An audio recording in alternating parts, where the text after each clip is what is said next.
আমি বিন্দু ত্ৰুটি 3 প্ৰকাৰ পাইছিলোঁ ষ্টয়কিওমেট্ৰীয় ত্ৰুটি হয়নে ঔষধি ত্ৰুটি আৰু কি আছিলে অনাষ্টয়কিওমেট্ৰীয় ত্ৰুটি ষ্টয়কিওমেট্ৰিক ডিফেক্ট ইম্পিউৰিটি ডিফেক্ট আৰু নন ষ্টয়কিওমেট্ৰিক ডিফেক্ট ষ্টয়কিওমেট্ৰীয় ত্ৰুটি বুজিলোঁ এতিয়া আমি বুজিব লাগে ঔষধি ত্ৰুটি ইম্পিউৰিটি ডিফেক্ট ইয়াৰ নামতে গম পাওঁ যে কোনোবা এটা যৌগত যদি কিবা ঔষধি ৰূপে কিবা দিয়া থাকে যেনে এক্সাম্পল আমি সোডিয়াম ক্লোৰাইড ল'লোঁ খোৱা নিমখ সোডিয়াম ক্লোৰাইড সোডিয়াম ক্লোৰাইড যদি গলাই লওঁ গলাই তাত যদি আমি ষ্ট্ৰনচিয়াম ক্লোৰাইড দি দিওঁ SrCl2 ষ্ট্ৰনচিয়াম ক্লোৰাইড যদি আমি দি দিওঁ তো কি হ'ব সোডিয়াম ক্লোৰাইডত ষ্ট্ৰনচিয়াম ক্লোৰাইড সোমাই যাওঁতে অশুদ্ধ হৈ যাব নহয়নে ইম্পিউৰ হৈ গ'ল এইটো আগত সোডিয়াম ক্লোৰাইড পিউৰ আছিলে তাত আমি ইম্পিউৰিটি দিলোঁ ঔষধি ৰূপে আমি কি যোগ কৰিলোঁ ষ্ট্ৰনচিয়াম ক্লোৰাইড যাৰ ফলত এক প্ৰকাৰ ত্ৰুটি সৃষ্টি হ'ব তাক আমি কি বুলি ক'ম ঔষধি ত্ৰুটি ইম্পিউৰিটি ডিফেক্ট এতিয়া চাওঁ কি হৈছে যেতিয়া সোডিয়াম ক্লোৰাইডত ষ্ট্ৰনচিয়াম ক্লোৰাইড দিয়া যাব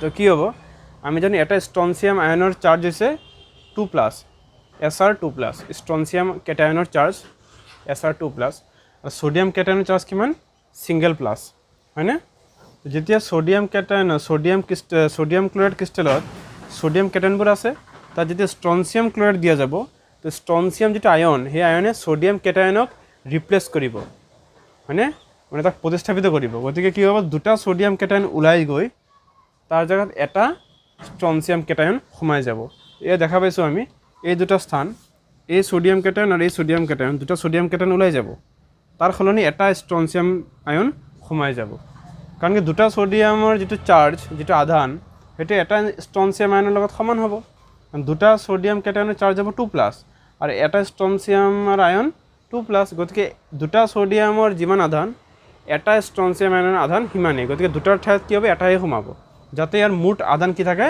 সমান থাকে যাতে টোটাল চাৰ্জ যাতে সব সেম থাকে কাৰণ কি দুটা সোডিয়ামৰ জায়গাত এটাহে ষ্ট্ৰনচিয়াম আয়ন সোমাব কাৰণ কি এটা ষ্ট্ৰনচিয়াম আয়নৰ আধান দুটা সোডিয়াম আয়নৰ সমান হয় গতিকে সোমাই গ'ল কিন্তু এটা জায়গা কি হ'ল খালি থাকি গ'ল ন হয়নে তো ইয়াত কি হ'ল এক প্ৰকাৰ ভ্যাকেন্সি ডিফেক্ট সৃষ্টি হ'ল ন এক প্ৰকাৰ আমাৰ অনধিকাৰ ত্ৰুটি সৃষ্টি হৈছে তো ইয়াত কেটা এনেকৈ খালি ঠাই সৃষ্টি হ'ব যিমানটা ষ্ট্ৰনচিয়াম আয়ন সোমাব কাৰণ এটা ষ্ট্ৰনচিয়াম আয়ন সোমালে এটা আমাৰ সোডিয়াম কেটায়নৰ জায়গা খালি হয় তো যিমানটা তেনেকৈ ষ্ট্ৰনচিয়াম আয়ন সোমাব সিমানটা তোমাৰ তেনেকৈ খালি ঠাই সৃষ্টি হ'ব এয়া লিখিছোঁ number of strontium ion equal to number of cationic vacancy মানে কেটায়নিক খালি ঠাই কেটা সৃষ্টি হ'ব যিমান কেটা আমি ষ্ট্ৰনচিয়াম আয়ন থাকিব ঔষধি যিমান বেছিকৈ থাকিব সিমান বেছি খালি জায়গাও থাকিব এই হৈছে আমাৰ ইম্পিউৰিটি ডিফেক্ট ঔষধি ত্ৰুটিৰ এটা উদাহৰণ বুজাইছোঁ এনেধৰণৰ আৰু কিছু উদাহৰণ আছে যেনেকৈ আমাৰ কেডমিয়াম ক্লোৰাইডত তুমি যদি সিলভাৰ ক্লোৰাইড দিয়া CdCl2ত আমি AgCl দিব পাৰোঁ এই এটা হ'ব আৰু এটা আমি এতিয়া বুজালোঁ সোডিয়াম ক্লোৰাইডত আমি ষ্ট্ৰনচিয়াম ক্লোৰাইড দিলোঁ হয়নে তো ইয়াক আমাৰ কি বুলি কয় ঔষধি ত্ৰুটি বা ইম্পিউৰিটি ডিফেক্ট আমি এতিয়া পঢ়িম অনাষ্টয়কিওমেট্ৰীয় ত্ৰুটি নন ষ্টয়কিওমেট্ৰিক ডিফেক্ট নন ষ্টয়কিওমেট্ৰিক ডিফেক্ট মানে কি ক্ৰিষ্টেলৰ ভিতৰত যেটো ডিফেক্ট থকাৰ কাৰণে ক্ৰিষ্টেলটোৰ অৰিজিনাল ক্ৰিষ্টেলটোৰ যেটো ষ্টয়কিওমেট্ৰি আছিলে সেয়া যদি চেঞ্জ হৈ যায় if the defect changes the stoichiometry of the solid is called non-stoichiometric solid. যি ত্ৰুটি থকাৰ বাবে ক্ৰিষ্টেলীয় যৌগটোৰ ষ্টয়কিওমেট্ৰি সলনি হয় তাক আমি কি বুলি ক'ম অনাষ্টয়কিওমেট্ৰীয় ত্ৰুটি ষ্টয়কিওমেট্ৰি কি আছিলে আয়নীয় যৌগৰ যি কেটায়ন আৰু এনায়নৰ যি অনুপাত হয়নে তাক আমি কি বুলি কয় ষ্টয়কিওমেট্ৰি বুলি কয় যদি কোনো ত্ৰুটি থকাৰ কাৰণে সেই কেটায়ন আৰু এনায়নৰ অনুপাতটো সলনি হৈ যায় আদৰ্শ ক্ৰিষ্টেল বা পাৰফেক্ট ক্ৰিষ্টেলৰ যেটো অনুপাত আছিলে কেটায়ন আৰু এনায়নৰ ত্ৰুটি থকাৰ পিছত যদি সেই যৌগটোৰে কেটায়ন আৰু এনায়নৰ অনুপাত সলনি হৈ যায় তাক আমি কি বুলি ক'ম অনাষ্টয়কিওমেট্ৰীয় ত্ৰুটি আমি উদাহৰণ লৈ বুজিম তেতিয়া কথাখিনি আৰু ভালকৈ বুজি পাম এটা কথা হ'ল নন ষ্টয়কিওমেট্ৰিক ডিফেক্ট বা অনাষ্টয়কিওমেট্ৰীয় ত্ৰুটি ইয়াৰ আকৌ দুটা প্ৰকাৰ আছে দুটা প্ৰকাৰ কি কি এটা কয় ধাতু মাত্ৰাধিক্য ত্ৰুটি মেটেল এক্সেস ডিফেক্ট আৰু এক প্ৰকাৰৰ কয় ধাতু ন্যূনতা ত্ৰুটি মেটেল ডেফিচিয়েন্সি ডিফেক্ট ধাতু মাত্ৰাধিক্য ত্ৰুটি মানে কি ধাতু যদি মাত্ৰাতকৈ অধিক থাকে তাৰ মানে এটা পাৰফেক্ট ক্ৰিষ্টেলত যিমান ধাতু থাকিব লাগে তাতকৈ যদি বেছি পৰিমাণে ধাতু থাকে তাক কি বুলি ক'ম আমি ধাতু মাত্ৰাধিক্য ত্ৰুটি আমি জানো আয়নীয় ক্ৰিষ্টেল সদায় কেটায়ন আৰু এনায়নৰ দ্বাৰা হয় আৰু কেটায়নটো সাধাৰণতে ধাতৱ আয়ন থাকে আৰু এনায়নটো সাধাৰণতে অধাতৱ আয়ন থাকে গতিকে ধাতু আৰু অধাতু লগ লাগিহে আমাৰ আয়নীয় যৌগবোৰ সাধাৰণতে সৃষ্টি হয় গতিকে সেই আয়নীয় যৌগত যি ধাতৱ পৰমাণু আৰু যি অধাতু পৰমাণু যি অনুপাতত থাকিব লাগে তাতকৈ যদি ধাতুৰ পৰিমাণ যদি বেছি পৰিমাণে থাকে ধাতুৰ পৰিমাণ মেটেলৰ এটম যদি বেছি থাকে তেতিয়া আমি কি বুলি ক'ম মেটেল এক্সেছ ডিফেক্ট ধাতু মাত্ৰাধিক্য ত্ৰুটি আৰু যদি ধাতু পৰিমাণতকৈ বা প্ৰয়োজনতকৈ কম থাকে আদৰ্শ ক্ৰিষ্টেলত ধাতুৰ যিমান পৰিমাণ থাকিব লাগে ধাতু আৰু অধাতুৰ যি অনুপাত তাত ধাতুৰ অনুপাত যিমান হ'ব লাগে তাতকৈ যদি ত্ৰুটিযুক্ত ক্ৰিষ্টেলটোৰ ভিতৰত ধাতুৰ পৰিমাণ আদৰ্শ ক্ৰিষ্টেলতকৈ কম থাকে তাক আমি কি বুলি ক'ম ধাতু ন্যূনতা ত্ৰুটি মেটেল ডেফিচিয়েঞ্চি ডিফেক্ট মানে পাৰফেক্ট ক্ৰিষ্টেলত মেটেল আৰু নন মেটেল যিটো ৰেচিঅ' আছিলে তাত মেটেলৰ যিটো পাৰ্ট আছিলে মেটেল যিমান পাৰ্ট থাকিব লাগে তাতকৈ যদি কমকৈ থাকে মানে তেতিয়া আমি সেই তেনেকুৱা ধৰণৰ ডিফেক্ট থকা ক্ৰিষ্টেলক আমি কি বুলি ক'ম মেটেল ডেফিচিয়েঞ্চি ডিফেক্ট গতিকে এই defect non stoichiometric defect two types metal excess defect আৰু মেটেল ডেফিচিয়েঞ্চি ডিফেক্ট অনাষ্টয়কিঅমেট্ৰিক ত্ৰুটি দুই প্ৰকাৰ ধাতু মাত্ৰাধিক্য ত্ৰুটি আৰু ধাতু ন্যূনতা ত্ৰুটি আমি উদাহৰণৰ সৈতে বুজিম ভালকৈ কথাখিনি আৰু বেছি ক্লিয়াৰ হ'ব আমি এটা ছ'ডিয়াম ক্লৰাইডৰ ক্ৰিষ্টেল লৈ লওঁ একদম পাৰফেক্ট ক্ৰিষ্টেল আদৰ্শ এটা ক্ৰিষ্টেল লৈ লৈছোঁ তো চিত্ৰত আমি দেখা পাইছোঁ যে ছ'ডিয়াম ক্লৰাইডৰ ভিতৰত কি থাকে ছ'ডিয়াম আয়ন আৰু ক্লৰাইড আয়ন তো ছ'ডিয়াম কেটায়নটো প্লাছেৰে বুজাইছোঁ আৰু ক্লৰাইড আয়ন মাইনাছেৰে বুজাইছোঁ এই এটা ক্ৰিষ্টেল ইয়াত আমি হিচাপ কৰিম চোৱা ছ'ডিয়াম আয়ন কেইটা আছে আৰু ক্লৰাইড আয়ন কেইটা আছে তুমি হিচাপ কৰি চোৱা ছ'ডিয়াম আয়ন 10টা আছে ক্লৰাইড আয়নো 10টা আছে গতিকে ইয়াত অনুপাত কিমান হ'ব 1:1 সেইকাৰণে আমি সংকেত কি লিখোঁ আমি NaCl লিখোঁ মানে এটা Na আৰু এটা Cl NaClৰ পাৰফেক্ট ক্ৰিষ্টেলত NaClৰ Na আৰু Clৰ ৰেচিঅ' কি হ'ব লাগিব 1:1 ছ'ডিয়াম কেটায়ন আৰু ক্লৰাইড এনায়নৰ অনুপাত কি হ'ব লাগিব 1:1 হ'ব লাগিব এইটো এটা আদৰ্শ ক্ৰিষ্টেলৰ অনুপাত যদি কিবা কাৰণে এনেকুৱা হৈ গ'ল ধৰি লোৱা যে ইয়াত ধৰি লোৱা এনেকৈ কিছুমান খালী ঠাইত মানে কণাবোৰৰ যি অন্তৰ্বৰ্তী স্থান যি ইণ্টাৰষ্টিচিয়েল ছাইট তাত ধৰি লোৱা কিবা কাৰণত ইয়াত আৰু কিছু এনেকৈ কেটায়ন সোমাই গ'ল এনেকৈ প্লাছ ধৰি লোৱা আৰু কিছু সোমাই গ'ল যদি সোমাই যায় তেতিয়া অনুপাত কি হ'ব মানে তেতিয়া অনুপাত কি হৈ যাব আমাৰ 12:10 অনুপাত সলনি হ'লনে মানে কি বুলি ক'ম 1.2:1 এনেকুৱা ধৰণৰ ডিফেক্ট যদি হয় যে প্ৰয়োজনতকৈ ধৰি লোৱা ধাতৱ কেটায়নৰ সংখ্যা বেছি আছে তেতিয়া এনে প্ৰকাৰ আমি ত্ৰুটি কি বুলি ক'ম ধাতু মাত্ৰাধিক্য ত্ৰুটি মেটেল এক্সেছ ডিফেক্ট ইয়াক আমি কি বুলি ক'ম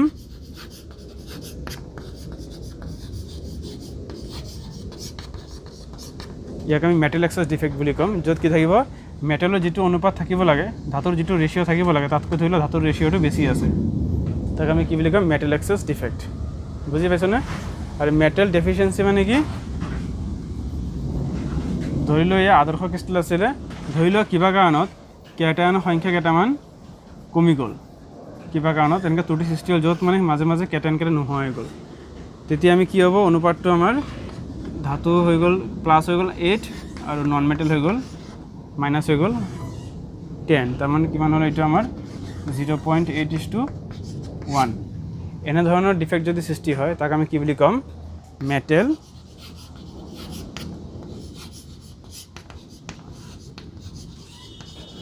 ডেফিচিয়েঞ্চি ডিফেক্ট মানে ধাতু ন্যূনতা ত্ৰুটি ধাতুৰ পৰিমাণ যিমান থাকিব লাগিছিল সিমান নাই ধাতুৰ পৰিমাণ প্ৰয়োজনতকৈ কম আছে এনেধৰণৰ ত্ৰুটিক আমি কি বুলি ক'ম ধাতু ন্যূনতা ত্ৰুটি মেটেল ডেফিচিয়েঞ্চি ডিফেক্ট বুজি পাইছোঁ কথাখিনি মেটেল এক্সেছ ডিফেক্ট ধাতু মাত্ৰাধিক্য ত্ৰুটি কিদৰে সৃষ্টি হয় আমি উদাহৰণৰ সৈতে বুজিম কিতাপত দুটা উপায় আছে দুটা উপায়ে ক্ৰিষ্টেলীয় যৌগ এটাত ধাতুৰ মাত্ৰাধিক্য ত্ৰুটি সৃষ্টি হ'ব পাৰে metal excess defect two different ৰিজনৰ কাৰণে হ'ব পাৰে আমি এটা ৰিজন ভালকৈ পঢ়িম মেটেল এক্সেছ ডিফেক্ট কিয় হ'ব পাৰে ডিউ টু এনায়নিক ভেকেঞ্চি এনায়নৰ অনুপস্থিতিৰ বাবে কোনো ক্ৰিষ্টেলীয় যৌগত ধাতু মাত্ৰাধিক্য ত্ৰুটি সৃষ্টি হ'ব পাৰে এটা ক্ৰিষ্টেলৰ ভিতৰত মেটেল এক্সেছ ডিফেক্ট হ'ব পাৰে কিহৰ কাৰণে ডিউ টু দ্য এনায়নিক ভেকেঞ্চি যদি এনায়নৰ ভেকেঞ্চি থাকে ভেকেঞ্চি বুজি পাওঁ ন খালী ঠাই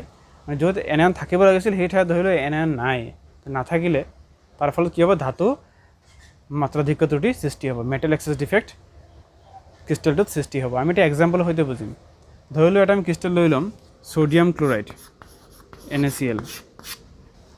এয়া ধৰিলোঁ এটা ছ'ডিয়াম ক্লৰাইডৰ ক্ৰিষ্টেল।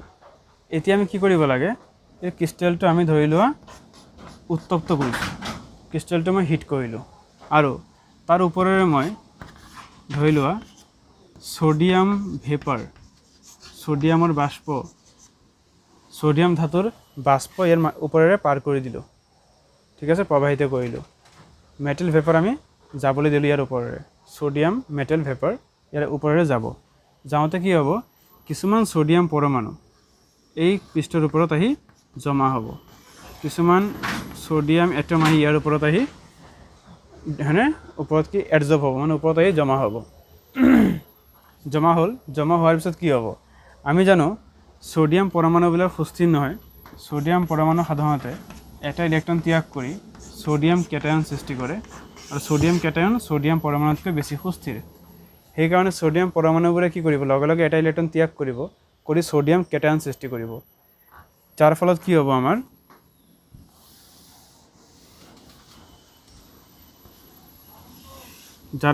ইয়াৰ ওপৰত এনায়নৰ ওপৰত কেটায়ন কেইটা আহি জমা হৈ যাব। এইকেইটা কোনটো কেটায়ন, ছ'ডিয়াম কেটায়ন, ঠিক আছে। আৰু এই কেটায়ন জমা হোৱাৰ পিছত এই ক্ৰিষ্টেলটো সম্পূৰ্ণ কৰিবলৈ কিছু এনায়ন ভিতৰৰ পৰা ওপৰলৈ উঠি যাব, এনেকৈ ভিতৰৰ পৰা কিছুমান এনায়ন ওপৰলৈ গুচি যাব, যাৰ ফলত এই ঠাইখিনি খালী হৈ যাব, আৰু এই এনায়নটো এইখিনিত আহি যাব, আহি আমাৰ ক্ৰিষ্টেলটো সম্পূৰ্ণ কৰিব। এই এনায়নবিলাক ইয়াৰ পৰা উঠি যাব ইয়ালৈ, এনেকৈ আমাৰ ক্ৰিষ্টেলটো সৃষ্টি কৰিব, ঠিক আছে। ইয়াত আৰু এটা তেনেকৈ এনায়ন গুচি আহিব ক'ৰবাৰ পৰা, হয় ইয়াৰ পৰা আহি গ'ল হয়তো, হয়নে, এনেকৈ এইবিলাক গুচি যাব, ক্ৰিষ্টেলটো আমাৰ সম্পূৰ্ণ কৰিব। আৰু কি হ'ব, এই যিটো ইলেক্ট্ৰন এৰি দিছিলে ছ'ডিয়ামে, সেই ইলেক্ট্ৰনটো সেই এনায়নৰ জেগাত আহি সোমাই যাব, এনেকৈ জেগাত আহি সোমাই যাব। তো এয়া আমি কিছুমানকৈ চেণ্টাৰ পাম, য'ত কি আছে, এটা এটা ইলেক্ট্ৰন আছে। এই ইলেক্ট্ৰনটো ক'ৰ পৰা আহিল, ছ'ডিয়াম পৰমাণু যিটো ইলেক্ট্ৰন ওলাই দিছিলে, ওলাই দি ছ'ডিয়াম কেটায়ন ফৰ্ম হৈছিলে, ছ'ডিয়াম কেটায়নকেইটা ওপৰত জমা হৈ গ'ল, আৰু সেই ওলাই দিয়া ইলেক্ট্ৰনটো কি হ'ব, এনায়নৰ ঠাইত আহি যাব, আৰু এনায়নকেইটা ওপৰলৈ উঠি যাব, উঠি গৈ সম্পূৰ্ণ ক্ৰিষ্টেলটো সৃষ্টি কৰিব, কাৰণ কেটায়ন আৰু এনায়ন লগ লাগি সেই ক্ৰিষ্টেলটো হয়। গতিকে আমাৰ এনেকুৱা ধৰণৰ ক্ৰিষ্টেল সৃষ্টি হ'ব।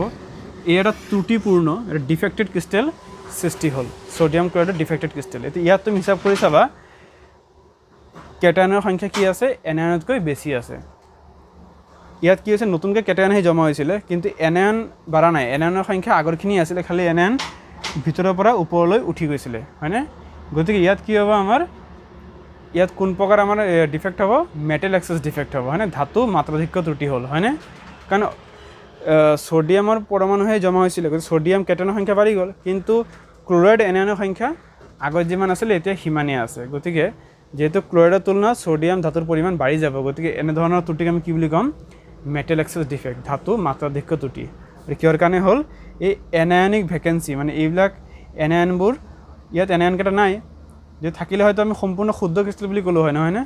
তো য'ত এনায়ন থাকিব লাগিছিল সেই ঠাইবোৰত এনায়ন নাই, এনেকৈ এনায়নৰ অনুপস্থিতিৰ বাবে এনেধৰণৰ এটা ধাতু মাত্ৰাধিক্য ত্ৰুটি সৃষ্টি হৈছে। এনায়নিক ভেকেঞ্চিৰ কাৰণে ইয়াত এটা ডিফেক্টেড ক্ৰিষ্টেল ফৰ্ম হৈছে, আৰু এইটো কি, মেটেল এক্সেছ ডিফেক্ট হয়। আৰু এই যিবোৰ ইলেক্ট্ৰন দেখা পাইছোঁ আমি, এই ইলেক্ট্ৰন থকা এই ঠাইখিনিক কয় আমাৰ এফ চেণ্টাৰ। কিতাপত আছে, তোমালোকে ভালকৈ চাবা, কিতাপত এফ চেণ্টাৰ বুলি কয়। আৰু এই ইলেক্ট্ৰনবোৰ থকাৰ কাৰণে এই যৌগটো ৰঙীন হয়। সাধাৰণতে ছ'ডিয়াম ক্লৰাইডৰ নিমখৰ আমি ৰং আমি জানো বগা ন, যেতিয়া এই ঘটনাটো ঘটিব, যেতিয়া এই ধৰণৰ ক্ৰিষ্টেল সৃষ্টি হ'ব, তাৰপিছত এই নিমখৰ ৰং কিন্তু হালধীয়া হৈ যাব, এই NaCl চল্টটোৰ কালাৰ য়েলো হৈ যাব। এইটো কিহৰ কাৰণে হ'লে, ফ্ৰী ইলেক্ট্ৰনৰ কাৰণে। এই ইলেক্ট্ৰনবোৰ যে আছে, ইলেক্ট্ৰনবোৰে কি কৰিব, আমাৰ লাইট এবজৰ্ব কৰিব, এবজৰ্ব কৰি ইলেক্ট্ৰনবোৰ এক্সাইট হৈ যাব, মানে এই ইলেক্ট্ৰনবোৰে আমাৰ পোহৰৰ কিছু ৰশ্মি গ্ৰহণ কৰিব, গ্ৰহণ কৰি ইলেক্ট্ৰনবোৰ উত্তেজিত হৈ যাব, যাৰ ফলত এই যৌগবোৰে আমাৰ বা এই ক্ৰিষ্টেলটোৱে কি কৰিব, বিভিন্ন ৰং দেখাব, অৰ্থাৎ ই ৰঙীন হৈ পৰিব। এয়া হৈছে আমাৰ ধাতু মাত্ৰাধিক্য ত্ৰুটি, এনায়নৰ অনুপস্থিতিৰ বাবে সৃষ্টি হোৱা এটা উদাহৰণ, হয়নে। এনায়নিক ডেফিচিয়েঞ্চিৰ কাৰণে বা এনায়নিক ভেকেঞ্চিৰ কাৰণে প্ৰডিউচ হোৱা মেটেল এক্সেছ ডিফেক্টৰ এটা এক্সাম্পল এইটো হয়নে। এতিয়া আমি চাওঁ ধাতু মাত্ৰাধিক্য ত্ৰুটি আৰু এটা বেলেগ কাৰণে হ'ব পাৰে। কি কাৰণ? অন্তৰ্বৰ্তী স্থানত অতিৰিক্ত কেটায়ন থকাৰ বাবে কোনো ক্ৰিষ্টেলীয় যৌগত ধাতু মাত্ৰাধিক্য ত্ৰুটি সৃষ্টি হ'ব পাৰে। Due to the presence of extra cations at interstitial site হয়নে, তাৰ বাবে কি হ'ব পাৰে? মেটেল এক্সেছ ডিফেক্ট হ'ব পাৰে। আমি এটা এক্সাম্পল লৈ বুজিম। ইণ্টাৰষ্টিচিয়েল ছাইট আমি বুজি পাওঁ ন, যে কণাবোৰৰ মাজত যিবিলাক ঠাই, যাক আমি অন্তৰ্বৰ্তী স্থান মানে বুজি পাওঁ, মানে ক্ৰিষ্টেলেটৰ কণাবোৰৰ মাজৰ স্থানবোৰক কয় অন্তৰ্বৰ্তী স্থান, ইণ্টাৰষ্টিচিয়েল ছাইট। তাত যদি কিবা অতিৰিক্ত কেটায়ন থাকে, কিবা এক্সট্ৰা যদি কেটায়ন সোমাই যায়, তেতিয়া সেই ধৰণৰ ত্ৰুটি বা সেই ধৰণৰ ডিফেক্টক আমি কি বুলি ক'ম? Metal excess defect due to presence of extra cations at interstitial site. অন্তৰ্বৰ্তী স্থানত অতিৰিক্ত কেটায়ন থকাৰ বাবে সৃষ্টি হোৱা ধাতু মাত্ৰাধিক্য ত্ৰুটি। আমি এটা উদাহৰণৰ সৈতে কথাখিনি অলপ ভালকৈ বুজিম। ধৰি লোৱা আমি এটা উদাহৰণ লৈ লওঁ, জিংক অক্সাইড ZnO। জিংক অক্সাইডৰ ৰং বগা হয়, বগা জিংক অক্সাইড। জিংক অক্সাইডৰ ভিতৰত কি আছে? ভাঙি লিখিলে জিংক আয়ন 2+ আৰু কি অক্সাইড আয়ন O2- হয়নে। জিংক 2+ আৰু অক্সাইড O2-, এয়া হ'ব আমাৰ জিংক অক্সাইড। যেতিয়া জিংক অক্সাইডক গৰম কৰা হয়, উত্তপ্ত কৰা হয়, তো কি হ'ব? জিংক অক্সাইড যেতিয়া গৰম কৰা হয়, তেতিয়া জিংক অক্সাইড ভাঙি যায়। ভাঙি গৈ কি হ'ব? জিংক আয়ন যোগ অক্সিজেন যোগ ইলেক্ট্ৰন, মানে জিংক অক্সাইডৰ দুটা কথা আছে, জিংক 2+ আৰু O2-। তো জিংক 2+ ঠিকেই আছে, আৰু O2- কি কৰিব? ইলেক্ট্ৰনবিলাক ত্যাগ কৰিব। O2- ইলেক্ট্ৰন ত্যাগ কৰি O নিউট্ৰেল হৈ যাব, প্ৰথম পৰমাণু হৈ যাব। আৰু তেনেধৰণৰ পৰমাণু দুটা লগ লাগি অক্সিজেন গেছ হ'ব, O2 অক্সিজেন গেছ হ'ব, আৰু ওলাই যাব ইলেক্ট্ৰনবোৰ। তো জিংক অক্সাইড ভাঙি গ'লে এইদৰে আমাৰ সৃষ্টি হ'ব। এতিয়া এই কথাখিনি আমি চিত্ৰৰ সহায়ত বুজিব চেষ্টা কৰোঁ। এটা চিত্ৰ মোটামুটি আঁকিছোঁ বুজিবলৈ। Plus minus plus minus, plus মানে কি? ইয়াত জিংক 2+ আয়ন, আৰু মাইনাছ মানে কি? O2- আয়ন। এইটো প্লাছটো জিংক কেটায়ন আৰু মাইনাছটো অক্সাইড আয়ন, ঠিক আছে। এতিয়া কথা হ'ল, যেতিয়া ক্ৰিষ্টেলটো উত্তপ্ত কৰা হ'ব, তো কি হ'ব? ইয়াৰ পৰা কিছু এনেকৈ এনায়নবোৰ, অক্সাইড আয়নবোৰ ওলাই যাব। অক্সাইড আয়নবোৰ ভাঙি যাব, ভাঙি গৈ কি হ'ব? অক্সাইড আয়নবোৰ ভাঙি কি কৰিব? অক্সিজেন গেছ উৎপন্ন হৈ যাব।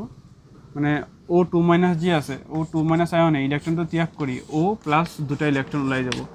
এনেধৰণৰ দুটা O পৰমাণু আকৌ লগ লাগি O2 গেছ হৈ ওলাই যাব। অৰ্থাৎ দুটা এনায়ন এনেকৈ ওলাই গৈ অক্সিজেন গেছ হৈ ইয়াৰ পৰা ওলাই যাব, অক্সিজেন হৈ ওলাই গ'ল।